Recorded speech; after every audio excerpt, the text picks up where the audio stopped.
Why should I vote? Ever hear the old adage, if you don't vote, you can't complain? However true that may be, the reality is there's more at stake than your right to complain. The importance of voting goes much deeper. We as American citizens have the right to be heard. There are so many people who have fought and died to grant us the freedom to vote. I'm going to explain the importance of voting and what could potentially happen if you choose not to vote. This all started recently when I heard several friends say they weren't voting because the person they wanted for president wasn't a primary candidate anymore. I know how disheartening this can be, especially for those who love their country and hardworking, contributing members of society. But to say you're not voting is laying down and giving up. Today, I'm going to talk about voting for president, but keep in mind that these same things apply to your local elected officials as well. You can make changes locally by voting for your local leaders too. So, why is it important to vote? Here's one major reason. I know many people say they don't want to vote because the person they were going to vote for didn't get chosen as a potential candidate. That is no reason not to vote. According to an article in Huffington Post titled Seven Reasons You Should Vote in This Year's Elections, it says, even if the candidate you loathe is destined to win in a landslide, you can make a difference in their margin of victory. That limits how much of a mandate they can claim once in office, encouraging them to promote more moderate policies so as not to jeopardize their reelection. Conversely, even if you know your preferred candidate will win, adding to her margin of victory can only help her advance her agenda once in office. So, what better reason to vote when your candidate doesn't get the part? At least you still have a say and you can limit their abilities to just take over the White House and do what they please.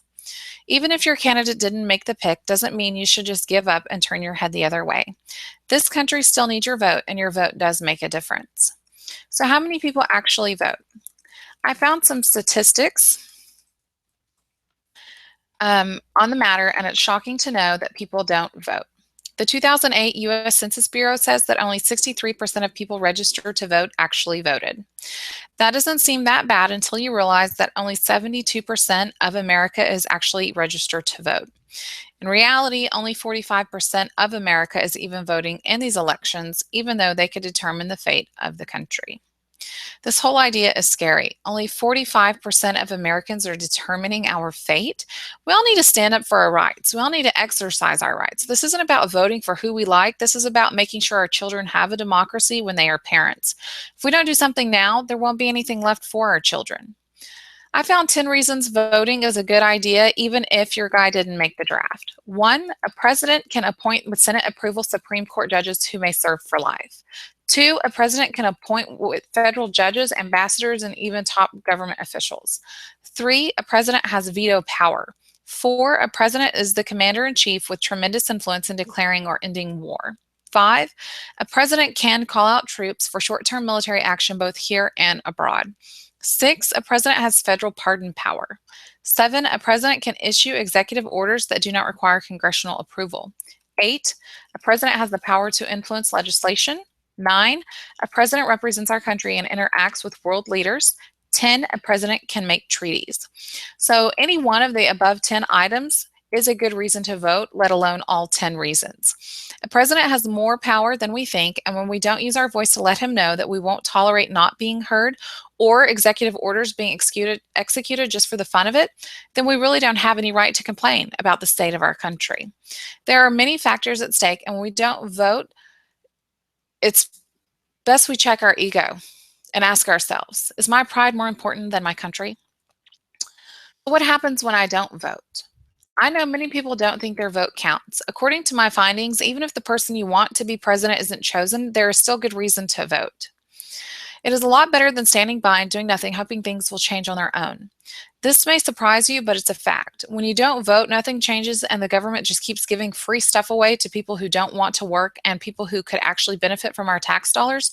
Helping them improve their lives will go hungry.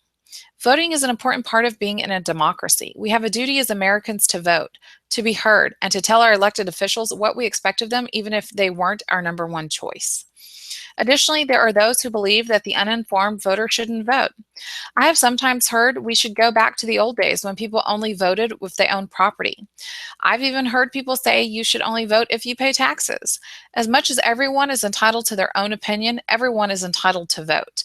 I may even say that people are obligated to vote. I took it a notch higher. I think we as a people have a right and a duty to this country to vote, even if we don't agree on who we should vote for, at least we're making an effort to better our country. Also, if you aren't informed, then get informed. It's not hard, and at least you can make an educated decision. On top of that, people fought really hard to bring our country where it is today. There is no reason not to exercise your right and vote. Finally, if I have said one thing that could cause your heart to soften or your mind to change your feelings about voting, I encourage you to do so. No one has to know you changed your mind. You won't be considered less of a person if you do vote. Your vote counts and it will make a difference. Our country is at stake and we need each other now more than ever. Even if we don't agree with who should be president, voting is an important part of being an American. In conclusion, good things happen in this country when we do vote, even if the person we wanted to vote for didn't get picked, and bad things go unchanged or continue to happen when we don't vote. I know I've said it before, but it's a cold, hard truth. Voting is important, and your vote does make a difference. So be an American. No matter who you want for president, vote. It'll be the best thing you've done all year.